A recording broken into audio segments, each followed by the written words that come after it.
আসসালামু ভিউয়ার্স, আমি এখন তোমাদের সাথে ইংলিশ স্পিকিংয়ের অন্যতম একটা ট্রিক্স উপস্থাপন করব। দেখো, সাবজেক্টের সময় অনেক সময় আমরা সাবজেক্টের শেষে রস্যই থাকলে এমন অনেক বাক্য বা অনেক সেন্টেন্স বন্ধুদের সাথে আমরা বা কমিউনিকেশন করার সময় আমরা বলতেছি, কিন্তু মানে বাংলায় বলতেছি, কিন্তু ইংলিশ ট্রান্সলেটটা করতে পারতেছি না। তাহলে সাবজেক্টের পরে যদি রস্যই থাকে তাহলে ইংলিশ ট্রান্সলেটটা কী হবে? আমি গঠনটা বলছি, প্লিজ শুনবেন, ঠিক আছে? তো it is plus subject plus who বা হুইজ প্লাস ভার প্লাস বাক্যাংশ। এখন দেখেন, আমি একটা বাংলা বলতেছি, হ্যাঁ, তুমি ছাত্র, তাহলে ইংরেজিটা কী হবে? তুমি ছাত্র, এখানে এই তুমির পর রস্যই আছে, কিন্তু আছে না?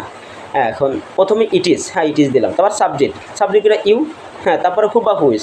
এখন হু বা হুইজ কখন কোনটা হবে? সাবজেক্ট যদি ব্যক্তিবাচক হয় তাহলে হু, আর বস্তুবাচক হলে কী হবে? হুইজ। হ্যাঁ, তারপর ভার প্লাস বাক্যাংশ। এখন আমি ইংলিশ ট্রান্সলেটটা আবার বলি, আমি বাংলায় বলতেছি। আচ্ছা, তুমি ছাত্র, তাহলে it is you who are my friend. Okay, আর একটা বাক্য বলি আমি, রহিমই ভাত খেয়েছে। আচ্ছা, রহিম তো সাবজেক্ট, এরপর রস্যই আছে না? আছে।